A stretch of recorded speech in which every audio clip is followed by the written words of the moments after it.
Il y a toujours une pression parce qu'il faut prélever l'organe de façon parfaite. Voilà, doucement. On ne fait pas bouger. Là, c'est prêt à être greffé. C'est une responsabilité quand même. On transporte une partie de quelqu'un qui va revivre dans quelqu'un d'autre.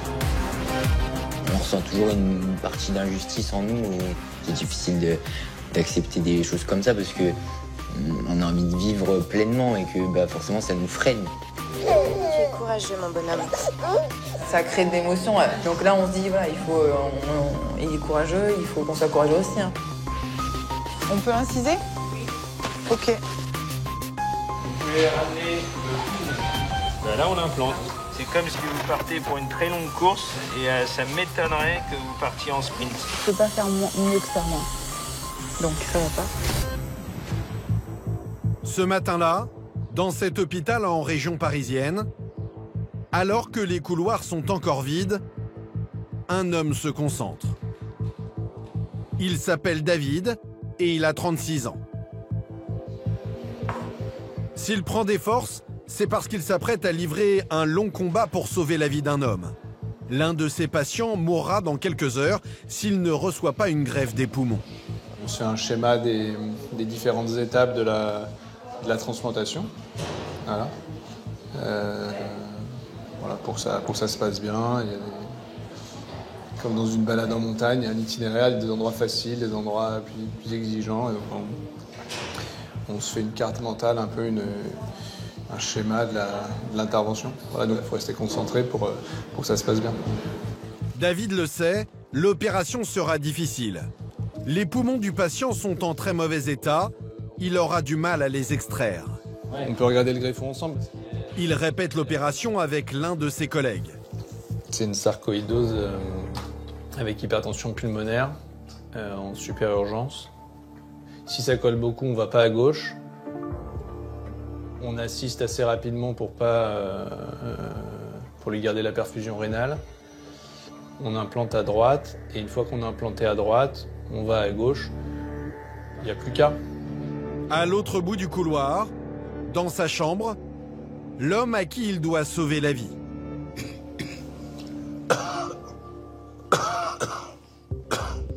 Marouf, 49 ans, est malade des poumons depuis l'enfance. Il suffoque un peu plus chaque jour. La toux, crachat, c'est de toute ma vie. Une vie de souffrance qui sera peut-être de l'histoire ancienne dans quelques heures. Pour se donner du courage, il pense à son fils de 11 ans. On a perdu beaucoup de temps. Ça, je peux vous le dire. Moi, je sortais pas beaucoup, tout ça. On a perdu beaucoup de temps ensemble. Père et fils, là, ça va être... Il va me fatiguer, je pense. C'est plein d'espoir que Marouf part pour le bloc opératoire. Comment vous sentez-vous, monsieur? Calme. Calme, ça va? Oh, L'opération qui peut lui sauver la vie est maintenant imminente. De son côté, David, qui a déjà réalisé une 50aine de greffes, se prépare pour ce nouveau combat. C'est jamais facile. Voilà, on se concentre sur l'intervention petit à petit, mais là, tout va bien. Le compte à rebours a commencé, là. Il s'attend à une opération compliquée. Il ne sait pas encore à quel point. On y va? Allez, incision. Première difficulté, David découvre des poumons encore plus abîmés qu'il le craignait. Un poumon, normalement, c'est comme une éponge, toute belle. Et là, c'est comme une vieille éponge qui est remplie de pus, là. Des poumons en très mauvais état et qui collent au thorax. David n'arrive pas à les extraire. Il perd du temps. Dans le bloc, la tension monte d'un cran. La pression, ça va pas, là. Qu'est-ce qu'ils sont? Non, mais il faut le dire, les gars. Si vous nous le dites pas, on peut pas le deviner. Donc vous nous dites, il n'y a pas de tension, ça va pas et tout, comme ça on réagit. Et très vite, il rencontre un autre problème. Marouf perd beaucoup de sang. Allez, il faut remplir là, parce qu'il saigne hein, vraiment. Hein. Donc c'est du remplissage. On met la tête un peu en bas si vous voulez. Donc faut y aller. Hein. Ce que tous les chirurgiens redoutent pendant une intervention est en train d'arriver. Le cœur montre des signes de faiblesse. Le cœur est en train de s'épuiser là. C'est comme un marathonien qui n'arrive plus à avancer, quoi. Il peut plus, il va s'arrêter. David doit rapidement trouver une solution. Il décide d'arrêter le prélèvement du poumon et de poser cette machine pour aider la circulation du sang et soulager le cœur. Ça va lui faire du bien, là. Je peux dire que... Ouais, ça va mieux tourner, là. Ça va, les gars? Grâce à son sang-froid, David stabilise le patient. Il peut maintenant reprendre la greffe. On a enlevé le poumon droit, là. On va prendre le greffon. 4 heures après le début de l'opération, le chirurgien implante enfin le premier poumon. Une fois l'organe greffé, moment décisif, David va savoir s'il fonctionne dans son nouveau corps. Bah, ça y est, le poumon droit est greffé. Donc là, on a fait la moitié de l'opération. C'est pas facile, mais on s'y attendait. Et voilà, on va faire la même chose de l'autre côté, on va s'appliquer. Le poumon vient de se gonfler d'air. Une première victoire pour toute l'équipe. David est soulagé, mais il n'a encore fait que la moitié du travail. Donne-moi Rezzano, ciseaux. Ça n'est que 3 heures plus tard qu'il implante le deuxième poumon. Après 12 heures d'intervention, Marouf ressort du bloc. Nous prendrons de ses nouvelles dans quelques jours et découvrirons un résultat spectaculaire. Le foie, le cœur, les reins ou les poumons. Faut que je respire. Lorsque nos organes sont défaillants, que notre vie est en danger, il reste un espoir. Oui, c'est l'agence de la biomédecine, bonjour. J'appelle pour faire une proposition de foie. La greffe, comme pour une machine, une pièce qui en remplace une autre. Après, il se recolore. Ah, il est bien rose. Derrière cette prouesse médicale, des héros du quotidien. Des hommes et des femmes sur le pont 24 heures sur 24, les chirurgiens. Là, on se dit, voilà, il est courageux, il faut qu'on soit courageux aussi. Hein. Comme Delphine, 38 ans, qui aura entre les mains l'avenir d'un adolescent. C'est une pression plus lourde quand les patients sont jeunes. Il y a plus d'enjeux, oui, c'est sûr. Incision. Une greffe, c'est avant tout une course contre la montre, pour la vie. On enchaînera sur le don d'organes, soit dans le même temps, ou soit dans un deuxième entretien. Depuis le don et le prélèvement des organes, il faut prélever l'organe de façon parfaite.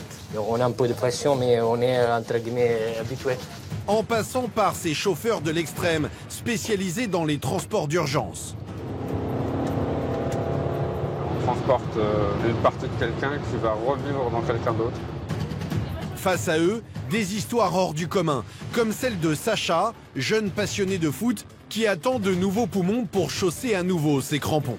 Les nouveaux poumons ils vont symboliser la renaissance d'une vie. Ça va bien se passer. Morgane, ce petit garçon de 16 mois, qui se bat chaque jour depuis sa naissance contre une terrible maladie du foie. Et oui, nous fait faire des péripéties, cette sonde. Faut être acrobate un peu des fois, hein. Et Christelle, d'une incroyable générosité. J-1. Elle décide de donner l'un de ses reins pour sauver Vincent, son frère. On vient me chercher, on va partir. Je suis contente parce que mon petit frère va aller mieux. 3 des 20 000 patients français en attente d'une greffe, en attente de cet organe qui peut leur sauver la vie. C'est déclampé, hein. On va le remettre en marche.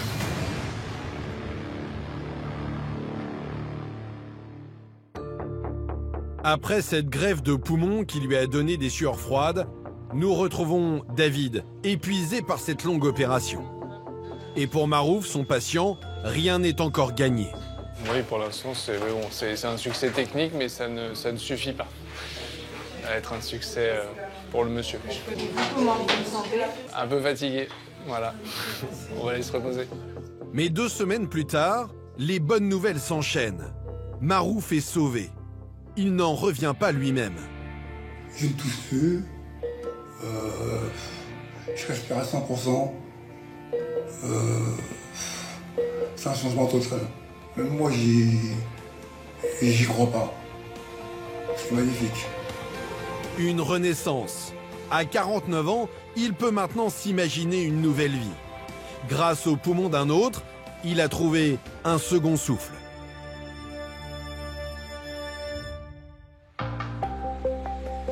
Vivre en attendant de recevoir l'organe d'un autre, il y en a un qui sait mieux que personne ce que ça signifie. À 200 km de Paris, dans une petite commune du Loir-et-Cher, Sacha, cet adolescent de 16 ans, se tient prêt.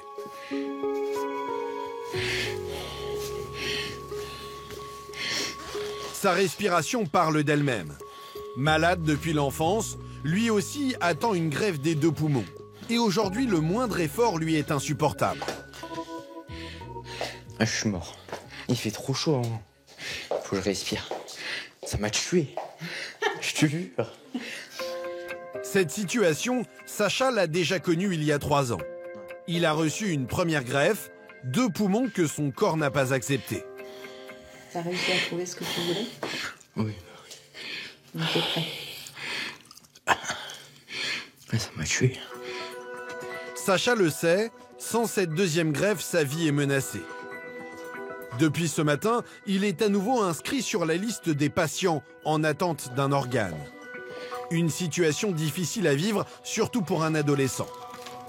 On ressent toujours une partie d'injustice en nous et au début, quand on est adolescent, surtout à notre âge, c'est difficile d'accepter des choses comme ça parce que on a envie de vivre pleinement et que forcément ça nous freine. Mais ça fait longtemps que je suis prêt et moi d'autant plus que je l'ai déjà fait. Donc voilà, je sais on va dire à quoi m'attendre. Sa valise est prête. Sacha attend maintenant un greffon compatible. Un appel de l'hôpital que ses parents, Régis et Valérie, espèrent recevoir au plus vite. On s'imaginait pas qu'une 2e greffe ça puisse être possible, mais voilà, on est devant là, on est tout prêt et on est prêt à affronter le challenge. On peut être que fier de toi, ça c'est évident. Et puis, c'est vrai qu'il a une force mentale. Ouais, il nous a appris plein de choses quoi, sur la vie, malgré son jeune âge. Ce qui donne cette force à Sacha, ce qui le fait tenir, c'est son rêve. Car il a une passion. Le foot. Après la greffe, il espère pouvoir à nouveau fouler un terrain. Pour l'instant, il doit se contenter des gradins. De plus pouvoir pratiquer sa passion, c'est dur quand même. Donc je suis pressé. Pour moi, les nouveaux poumons ils vont symboliser la renaissance d'une vie un peu, si tu veux. C'est un nouveau chapitre, quoi. Et terrible réalité, c'est un drame, quelque part en France, qui va lui permettre de commencer cette nouvelle vie.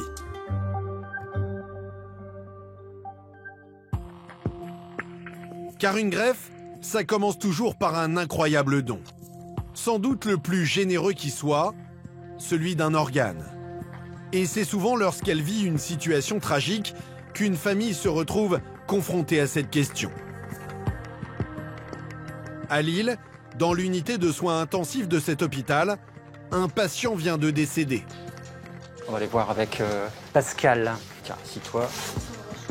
Guillaume, médecin réanimateur depuis 20 ans, va devoir assumer une mission délicate. Donc on va annoncer le décès.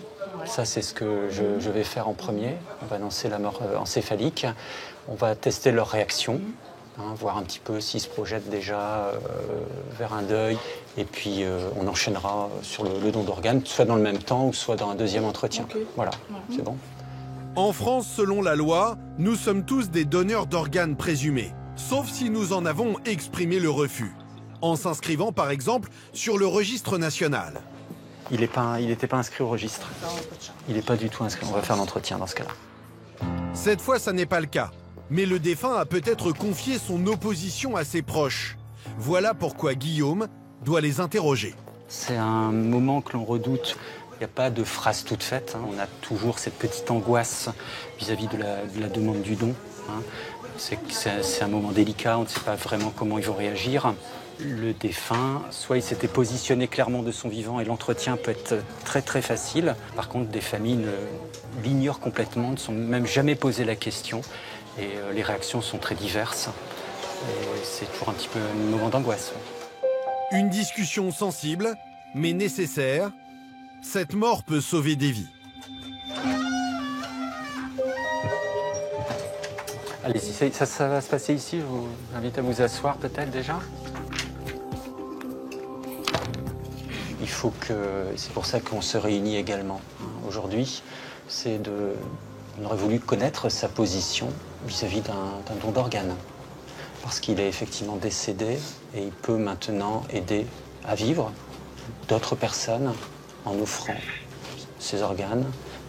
Donc c'est une question que je vous pose, savoir si de son vivant, il avait exprimé un refus vis-à-vis du don d'organes. Non. Non. Je pense qu'il aurait été pour. Il n'a jamais clairement dit, en tout cas j'en ai plus le souvenir, je pense qu'il aurait été pour aussi. D'accord. On va respecter cette volonté, d'accord, et on honorer sa mémoire par ce geste en même temps. Donc on va vous expliquer maintenant comment ça va se passer. D'accord. L'an dernier, ils ont été plus de 2000 en France à devenir donneurs d'organes. Tous des patients en état de mort cérébrale, car ainsi les organes vitaux sont préservés. C'est alors une course contre la montre qui commence. Cette fois, c'est Pascal qui en donne le départ. Je vais préparer les dossiers greffons qui vont accompagner chaque organe et ensuite pouvoir organiser le bloc en fonction. Et 2 heures plus tard, cette équipe médicale d'un hôpital parisien arrive sur place. Michaele, chirurgien, vient prélever le foie du défunt. C'est la règle, l'hôpital qui va réaliser la greffe vient chercher l'organe pour l'examiner et le valider avant l'opération. Il y a toujours une pression parce qu'il faut prélever l'organe de façon parfaite. Il ne faut pas faire quand même des bêtises, parce que si on fait des bêtises, bien sûr, on peut abîmer le foie et donc on peut rendre le foie non utilisable. Là, ils nous ont dit que le donneur il est un peu instable, donc il faudrait aller plutôt vite. Il faut un peu jouer sur ce qu'on appelle l'ischémie froide. Donc il faut essayer de la raccourcir au minimum. Bonjour. L'ischémie froide, l'angoisse du chirurgien. C'est le délai à ne pas dépasser entre le moment où l'organe s'est arrêté de fonctionner et celui où il est greffé. Pour chaque organe, cette durée est différente. 8 heures pour ce foie placé dans cette glacière. Merci, bonne route. Merci, bonne soirée, bon courage. Ce greffon doit donc arriver au plus vite à Paris. Et ça, c'est la mission de Thibaut, 28 ans, chauffeur spécialisé dans les transports d'urgence. 230 km séparent ce foie du patient à qui il peut changer la vie. Évidemment, Thibaut a le droit de ne pas respecter les limitations de vitesse. On a une formation tous les 2 ans sur circuit pour conduire en vitesse rapide, des évitements, sous escorte. Après, en mesure de la dangerosité, de l'urgence, on fait quand même relativement attention. Une prise de risque mesurée et pour la meilleure des causes. Voilà pourquoi il y a 5 ans, cet ancien gendarme a choisi de changer de métier. Ce qui m'a plu dans ce métier-là, c'est l'adrénaline. Également aussi servir à apporter quelque chose dans la chaîne humaine, dans la grande chaîne humaine. C'est une responsabilité quand même. On transporte une partie de quelqu'un qui va revivre dans quelqu'un d'autre. Thibaut est concentré sur la route. Et à l'arrière, pour gagner encore du temps, Michaele tient à informer son collègue chirurgien qui va réaliser la greffe. Écoute, le foie, je te confirme qu'il est beau, il est transplantable. Et je l'ai déjà préparé, donc il est prêt et tout. OK? Merci beaucoup. Merci. Bonne soirée, bonne nuit. Ciao. À cette heure avancée de la nuit, personne sur la route, mais Thibaut reste prudent. On peut tomber dans des endroits où il y a beaucoup de sorties de boîtes de nuit, de gens alcoolisés par rapport à la journée. Du coup, ça rajoute un danger supplémentaire. En moins de 2 heures, il accomplit sa mission. On est arrivé à bon port. Et il livre son précieux colis. Cette nuit-là, cette chaîne de l'urgence aura permis de sauver un malade condamné sans cette greffe de foie. L'an dernier en France, plus de 5000 patients ont entamé une nouvelle vie grâce à la générosité d'un inconnu. Et ces opérations particulièrement complexes sont souvent un terrible défi pour les chirurgiens.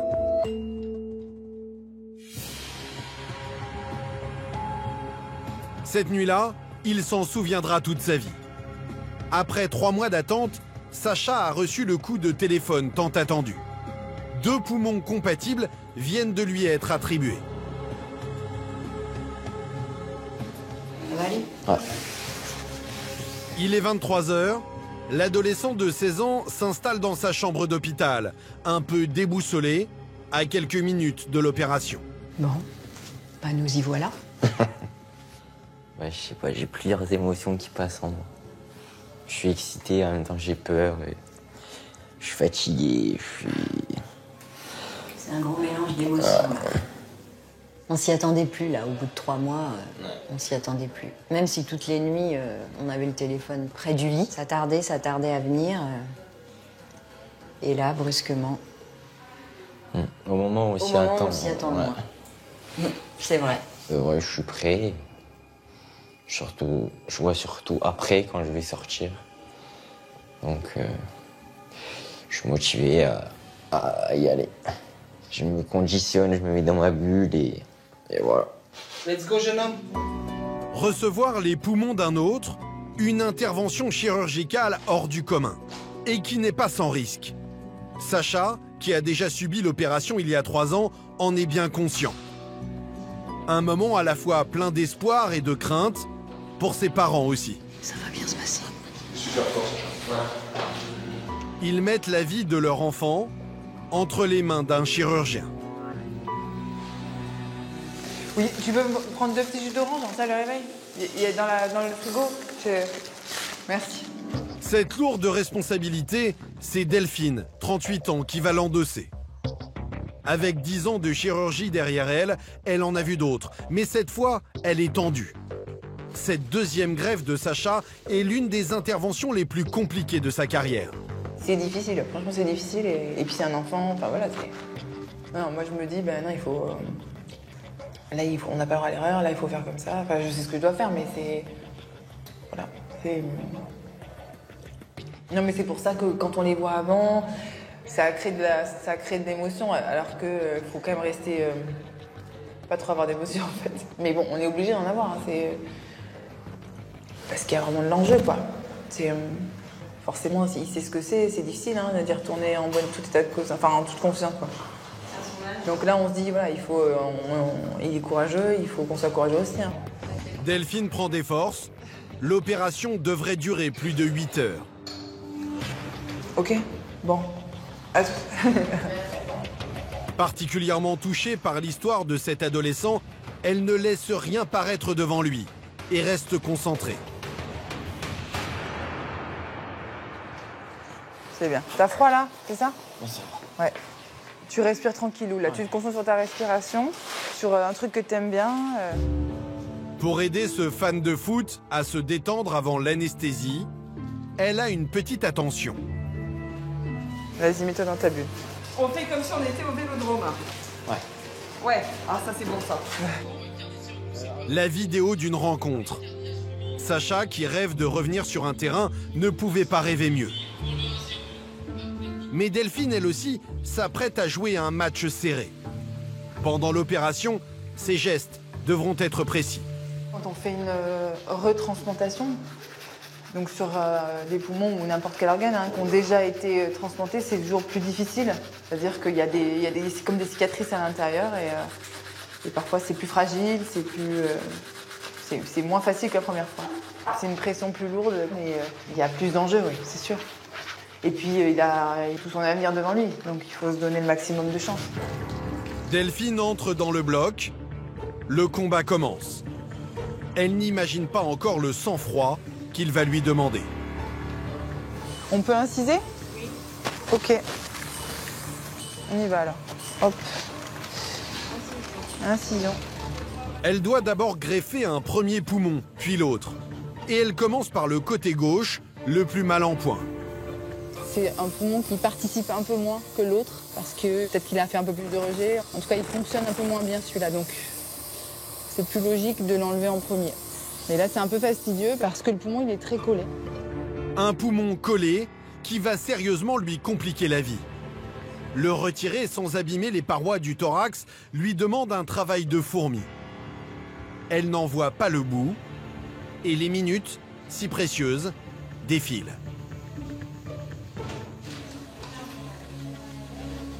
Deux heures plus tard, la tension est palpable dans le bloc. Je peux pas faire mieux que ça, moi. Donc ça va pas.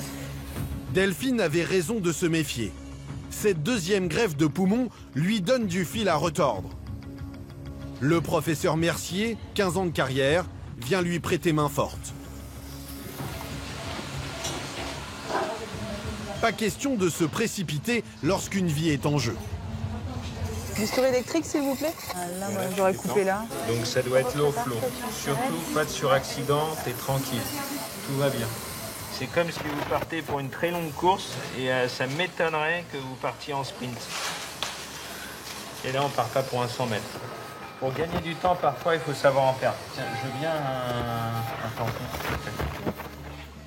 Même en cas de coup dur, un chirurgien doit savoir garder son sang-froid. Et une demi-heure plus tard... Vous pouvez ramener le poumon. Ben là, on l'implante. Demi-victoire. 3 heures après le début de l'opération, le premier poumon est implanté dans le thorax de Sacha. Mais va-t-il fonctionner normalement? On va le remettre en marche. C'est déclampé, hein. Pour Delphine, très tendue, c'est le moment de vérité. Et là, il est magnifique. Hein. Là, il est magnifique. Il n'y a pas du tout de traces de pollution, de rien du tout.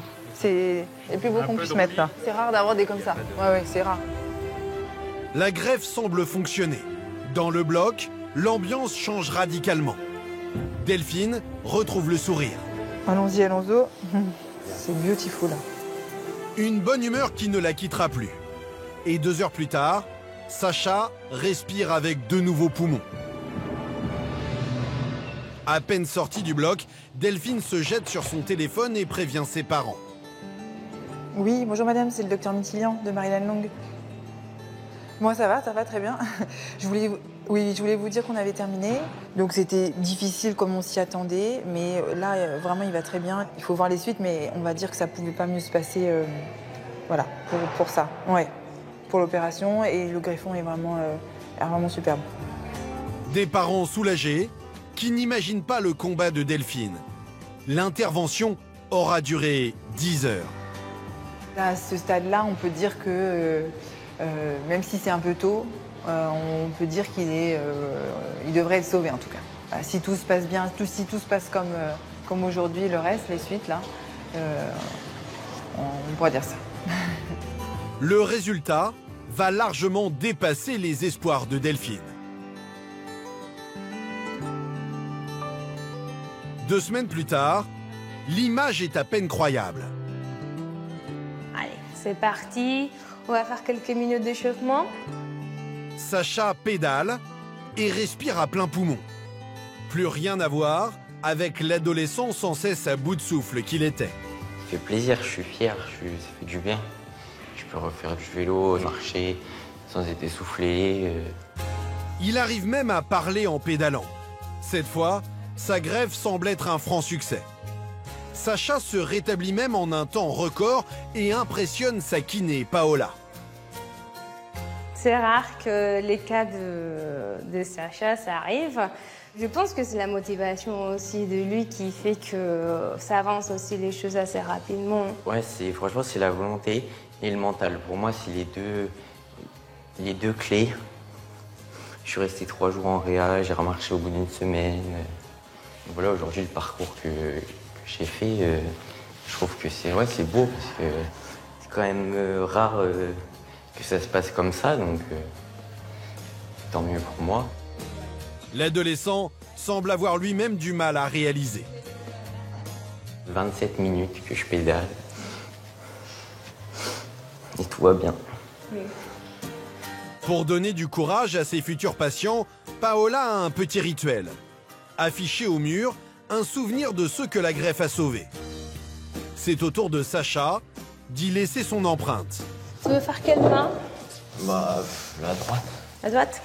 C'est un souvenir. C'est un bon souvenir. Tous les patients sont contents de les faire. Et ils sont très contents parce que ça veut dire qu'ils ont déjà passé l'étape de l'hôpital. Et ça, c'est du bonheur pour eux. J'ai l'impression que je suis à l'école primaire. Allez, hop, on se relève. Palang. Putain, elle est moche, maman. Non. Mon œuvre. Voilà, oui, c'est ça, à côté de rouge. Voilà, maintenant tu as un autre souvenir. Une nouvelle vie commence pour le jeune homme, fier d'évoquer ses performances devant ses parents. Ce matin, sinon, tu sais, la kiné, il est venu me chercher, j'ai fait un test de marche. D'accord. T'as fait combien C'est pendant 6 minutes, et j'avais fait 435 mètres. Elle m'a dit que c'était bien. Bouleversés, Régis et Valérie comptent bien rattraper le temps perdu. Il est prêt pour sa nouvelle vie, quoi. Enfin, tout va s'ouvrir à lui maintenant. Aujourd'hui, on peut commencer à penser vacances, sorties, ce qu'on faisait plus, parce qu'on ne pouvait plus le faire avec toi. Ouais. Donc voilà, maintenant on a hâte de rentrer à la maison et de retrouver notre vie d'avant. C'est grâce au donneur et ça, moi j'y pense beaucoup. C'est une nouvelle naissance, ouais. Comme si j'étais rené. Je sais pas si ça se dit. Ouais. Tu vas pas retourner à l'école aussi? Peut-être. Il va falloir y penser. Il va falloir y penser, ouais. Grâce aux poumons d'un autre, après 2 greffes et 9 ans de combat, la vie s'annonce désormais plus légère pour Sacha et sa famille. Mais pour d'autres, l'attente sera peut-être beaucoup plus longue. La raison, certains greffons sont particulièrement rares et attribués en fonction du degré d'urgence. En région lyonnaise, Allez se mettre au chaud. Ouais. Hey bébé. Rachel et Rémi vivent dans l'angoisse depuis la naissance de leur fils, Morgane, 16 mois. C'est toi qui as les clés? Ouais. Son teint jaune en est le symptôme le plus visible. Ça y est, on est à la maison. Morgane est née avec une maladie rare, une anomalie du foie qui touche chaque année une naissance sur 20 000. Dis bonjour au chien. Coucou le chien, coucou. Aucun traitement n'est efficace. La seule solution pour le sauver, une greffe de foie, que Morgane attend depuis déjà 7 mois. Voilà, tu vas pouvoir marcher un peu. Chaque jour, le quotidien de la famille est rythmé par cette terrible maladie qui détruit progressivement le foie de ce petit garçon. S'il est relié en permanence à cette sonde gastrique, je vais changer le lait. Attends, on va l'enlever. C'est parce que c'est le seul moyen de le nourrir. Attends mon bonhomme.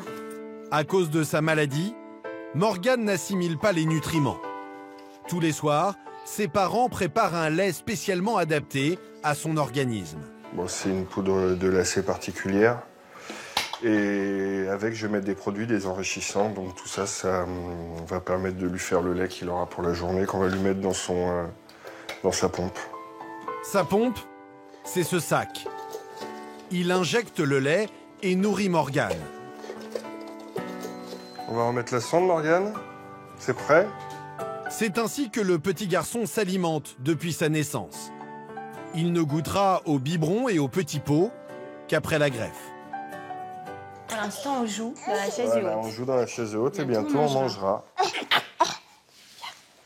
Allez, on va voir maman. Après la greffe, on va manger des bons petits plats. Eh oui. Eh oui. Contraints par la force des choses d'assumer le rôle d'aide-soignant, Rachel et Rémi doivent aussi administrer à leur fils des médicaments, à heure fixe, comme à l'hôpital. Là, la lotion rouge, c'est pour les grattages. Il y a un surplus de bile qui est quand même assez important. Il en a un autre aussi qui permet de préserver le foie au maximum et également des vitamines. On essaye d'être rigoureux. Allez, ça c'est fait. Pour le foie, pour les grattages, on va laisser peser. Allez mon cœur, viens, on va jouer. Hein? On va aller jouer un petit peu. Il tente quand même de profiter des rares moments de répit. C'est lipoïde. Ouais. Pas en rater une miette, quoi, parce que un petit bébé, c'est plein d'étapes qu'on reverra plus. C'est grâce à lui aussi qu'on tient le coup. Hein. On voit à quel point il est fort, il est courageux, il est souriant. On est fiers, en fait. Mais ils ne sont jamais tranquilles. Une seule minute d'inattention peut avoir de terribles conséquences. Qu'est-ce que tu fais, petit coquin? Qu'est-ce que t'as vu? Attention, attention. Attention, chérie. Eh oui, il nous fait faire des péripéties, cette sonde. Faut être acrobate un peu des fois, hein. Allez, Pépère, on va se mettre en pyjama, hein? Bon, vous, t'es fatigué. Les nuits non plus ne sont pas de tout repos pour ces jeunes parents. Morgane ne doit pas retirer sa sonde plus de 2 heures par jour. Et ils ont peur qu'il s'en détache pendant son sommeil. On essaye de caler la sonde bien derrière sa nuque pour éviter au maximum que ça pince pendant la nuit. Hop. On va brancher la machine. Là maintenant il est grand, il a compris qu'il fallait pas trop y toucher, donc quand il l'arrache, généralement c'est qu'il a pas fait exprès. Donc ça reste rare, et heureusement. Hein? C'est pas des moments marrants. Bah oui. Oui, oui. Bonne nuit. Tu fais des jolis rêves. Ouais. Je t'aime. Déterminés, Rachel et Rémi se battent chaque jour comme leur fils avec cette terrible maladie. Et ils se sont préparés à un long combat.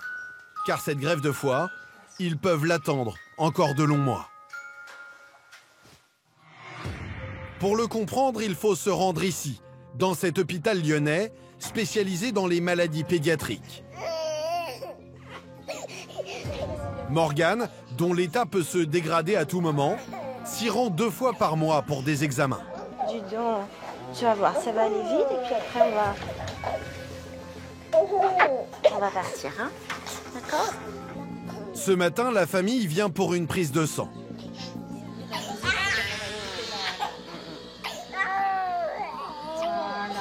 super. Regarde papa, maman. Ça va aller, ma puce. Ça y est. Bravo, tu es courageux. Plus il grandit et plus ça devient compliqué pour lui parce qu'il comprend. Et il sait nous faire comprendre aussi qu'il souffre. Donc là maintenant ça devient de moins en moins évident pour lui, pour nous. Tu es courageux mon bonhomme. Un suivi médical intensif, difficile à supporter pour Morgane et ses parents. Et pourtant, cette situation risque de durer. Bonjour. Bonjour. Avec Rémi, ce chirurgien pédiatrique qui greffera le petit garçon, la question revient sans cesse. Quand l'opération aura-t-elle lieu? On espère la greffe, l'attente est longue, hein, et c'est vrai que c'est très long pour vous, pour nous aussi, sachez-le, mais pour vous et lui surtout. Là, en ce moment, vous le savez, on est confronté à des difficultés de greffons. Il y a une pénurie d'accès aux greffons en ce moment, c'est un vrai problème. Difficile de trouver un foie compatible. D'abord, les enfants qui décèdent prématurément et dont le foie est en bon état sont rares. Ensuite, Morgane pourrait recevoir une partie d'un foie d'adulte, mais là, c'est la qualité de l'organe qui pose problème. Et on ne peut pas greffer chez un enfant n'importe quel foie. C'est un foie qu'on va greffer pour toute sa vie après, et il faut qu'il soit de bonne qualité pour qu'il puisse tenir. Voilà. Morgane est du groupe O, et on sait que les groupes O, notamment en ce moment, possiblement attendent plus longtemps. Là, le foie, il pourrait tenir encore. Si on est dans sa grave, on pourrait toujours activer ce qu'on appelle les super-urgences. La super-urgence. Car terrible réalité, Morgane n'est pas prioritaire tant que son état de santé ne se dégrade pas. Au revoir. D'autres enfants seront greffés avant lui. Car ces organes si rares et si précieux sont attribués en fonction du degré d'urgence. Et c'est ici que ça se décide, à l'agence de la biomédecine à Saint-Denis, près de Paris. Une institution sur le pied de guerre 24 heures sur 24, 7 jours sur 7. Oui, allô? Oui, bonjour, c'est l'agence de la biomédecine. Géraldine, je vous appelle pour faire une proposition de poumon. Donc, c'est un homme de groupe A, 67 ans. Merci, au revoir. Géraldine est responsable de ce pôle. Une mission difficile à imaginer. Répartir des cœurs, des poumons, des foies. Sur cet écran qu'elle surveille sans cesse, un foie vient justement d'être proposé. Celui d'une donneuse de 48 ans décédée dans la matinée. Donc à partir du moment où on nous propose en fait le foie, on clique sur accepter la répartition et là on va lancer en fait la liste des malades potentiels pour ce foie. Aucune intervention humaine. C'est un algorithme qui va choisir plusieurs patients en attente d'un foie.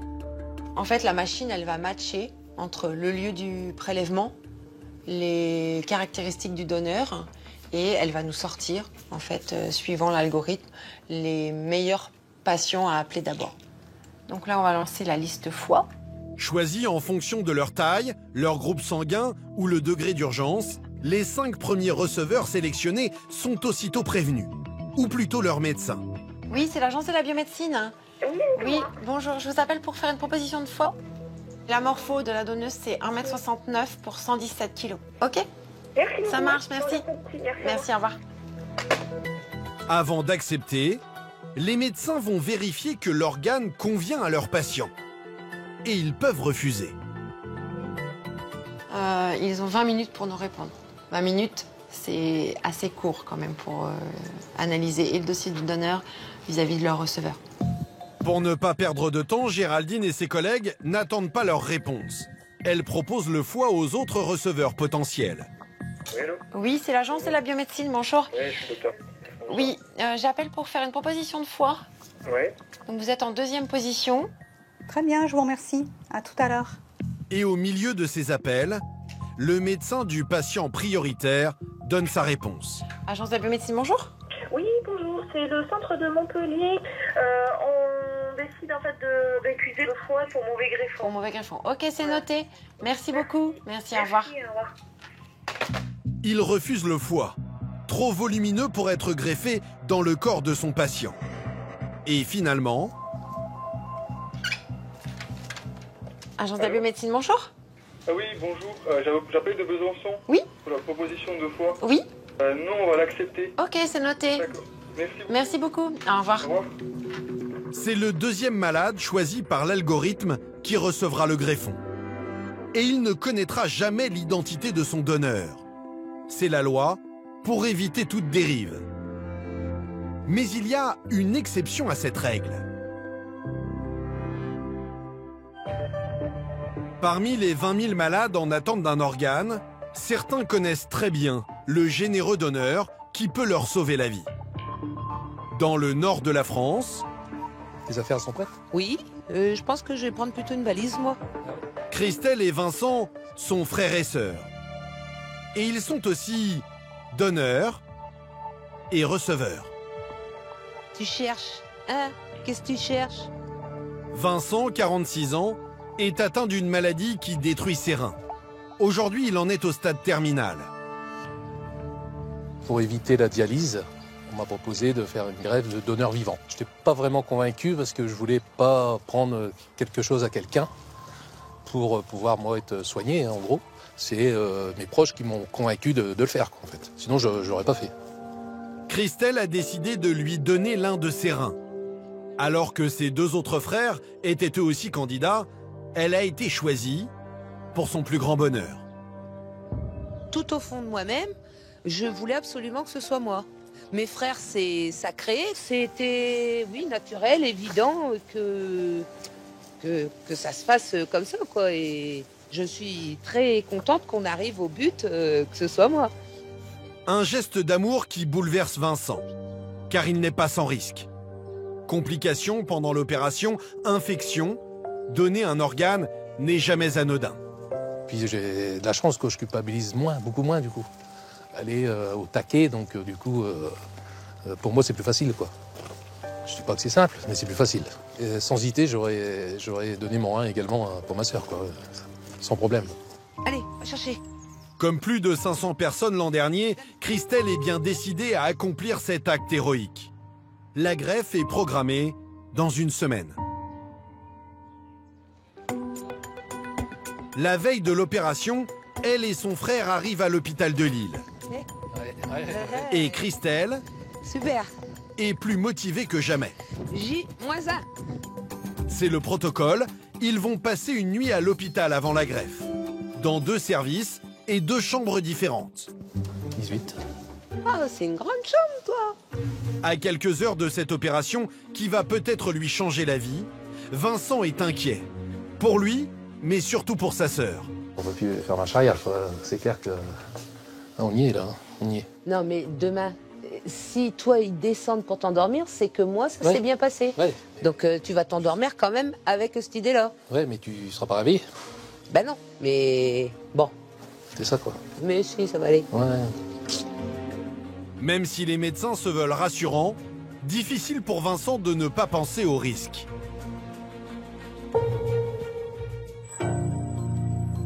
Le lendemain matin à l'aube, au moment de partir pour le bloc, Christelle ne semble pas du tout impressionnée. C'est plutôt son frère qui la préoccupe. Ouais, garde, on vient me chercher. On va partir. Allez, à tout à l'heure, ouais. Bisous, bisous. Hop, super, il va bien. Il était à la douche, donc ça va. Image étonnante de cette patiente en parfaite santé qui se rend à pied en salle d'opération. Bonjour, bonjour. Le sourire aux lèvres et le cœur léger. Ça va, j'ai pas d'appréhension. J'ai confiance. Je suis contente parce que mon petit frère va aller mieux. Voilà. Pour ce prélèvement et cette greffe, 2 chirurgiens vont travailler ensemble. Sébastien, 44 ans et 12 ans de métier, a l'habitude de ces interventions. Mais lorsqu'il opère un donneur vivant, il est particulièrement vigilant. Ça reste une opération particulière parce que on opère quelqu'un qui est sain, la donneuse. On n'a pas le droit à l'erreur, c'est-à-dire que il ne faut pas du tout abîmer l'organe, le rein, il ne faut pas abîmer les vaisseaux, parce que ça pourrait mettre en échec toute la procédure. Pour cette opération, Sébastien s'équipe de ses lunettes 3D. Il va opérer en regardant cet écran. Grâce à ce dispositif, il ne fera qu'une petite entaille dans le corps de Christelle pour y glisser ses instruments et une caméra. Là, tu vois, je descends trop bas. C'est bien, hein? Juste la veine qui m'embête un peu. On appelle cette méthode une célioscopie. Elle est moins douloureuse et limite les risques d'infection. La mission des chirurgiens, détacher le rein et le faire passer dans l'abdomen pour l'extraire plus facilement. Alors attention ici, regarde là. T'as vu? Ouais. Faut qu'on passe par là. Un travail minutieux. Il faut éviter de toucher les autres organes, comme la rate et le foie, tout proche du rein. On la fait doucement. Ne fais pas bouger. Tu peux tourner ta pince. Et au bout de 3 heures d'intervention, le rein gauche de Christelle est prélevé. Le compte à rebours commence pour les chirurgiens. La lumière, s'il vous plaît. Il faut le nettoyer et le placer dans la glace au plus vite. Même si le rein est l'organe qui supporte la plus longue période de conservation, plus la greffe est rapide, mieux c'est. Une fois qu'il est refroidi, comme ça sur la glace et rincé, il peut tenir pendant plus de 24 heures. Mais après, on va le greffer tout de suite. Tu peux avoir des compresses. Là, c'est prêt à être greffé. Voilà, tu peux enlever ça. Le rein de Christelle ne va pas rester au froid plus de 2 heures. À quelques mètres de là, son frère s'apprête à être admis dans un autre bloc. Et il est tendu. J'ai pas de nouvelles, ça m'inquiète, quoi. C'est stressant. Oui. Bonjour. Bonjour. On est examen du bloc, monsieur, on vient vous chercher. Ça, c'est oui. Tout s'est bien passé et le rein est bien passé. D'accord. Alors, on va faire maintenant. Oui. Rassuré par les infirmières, Vincent part avec le sourire pour la salle d'opération. Pour se donner toutes les chances, l'équipe ne perd pas une seconde. François est déjà sur place. On essaie de perdre le moins de temps possible sans confondre vitesse et précipitation, surtout. Malgré une compatibilité optimale entre Vincent et sa sœur, le succès de cette greffe n'est pas assuré. Principale crainte, que les connexions entre les vaisseaux du greffon et ceux de Vincent ne s'établissent pas. Les ciseaux, contre-coudé. D'abord, excuse-moi. Le rein vient d'être placé dans le corps de Vincent. La prochaine étape, la couture, est décisive. Les gestes du chirurgien doivent être précis. La tension, Nico, ça va? Déclampage. C'est le moment de vérité. La circulation sanguine est rétablie. C'est le moment le plus important de l'opération. Les chirurgiens vont savoir si le corps de Vincent accepte le rein de sa sœur. Donc là, il se recolore. Là, il est bien rose. Ça veut dire que c'est une greffe qui doit fonctionner. Premier signe favorable. Mais François et son collègue Sébastien en attendent un second pour confirmer que l'organe fonctionne à nouveau. Ça, c'est le canal d'élimination des urines. Vous voyez l'urine? Il y a de l'urine. Commence à couler. Il y a plein d'urine. Hein. Le rein filtre à nouveau l'urine qui s'écoule. L'opération est un succès. Le don de Christelle change déjà la vie de son frère.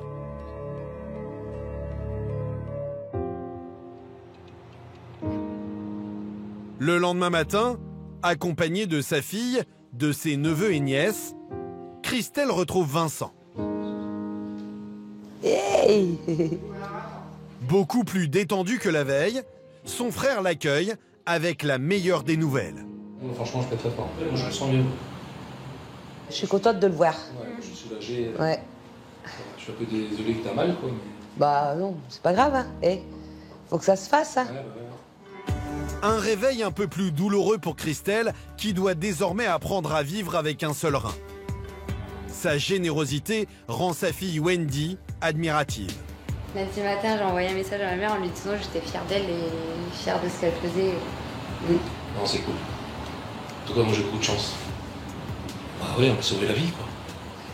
Un bout d'aile en moi. Voilà, il y a un lien, clairement. Ouais. Tout le monde me dit, quoi, que j'ai une sœur formidable.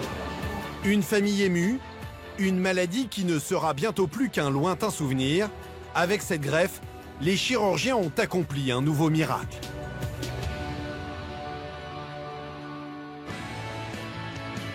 Un mois après leur opération, Vincent et Christelle sont en pleine forme.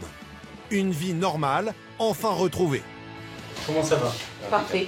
Impeccable. On dort mieux, tout. Oui, c'est sûr, on dort mieux. Marouf, greffé il y a 1 mois et demi, est toujours en convalescence, mais son état s'améliore de jour en jour. On va profiter. Avec mon fils, on va profiter. 3 mois après ce tournage, Morgane, lui, a reçu sa greffe de foie. Le petit garçon peut désormais manger et vivre comme tous les enfants de son âge. Coucou. Tu montres comment tu marches? Bravo ma beauté. Contrôle appuyé de Maxime Lopez. Enfin, Sacha est rentré chez lui et il récupère si vite qu'il impressionne ses médecins. Eh ben les poumons ils marchent bien gros, je te le dis. Là, je me retrouve moi-même. Pour la première fois depuis sa greffe, ce fan de ballon rond foule à nouveau une pelouse, sa plus belle récompense. Oh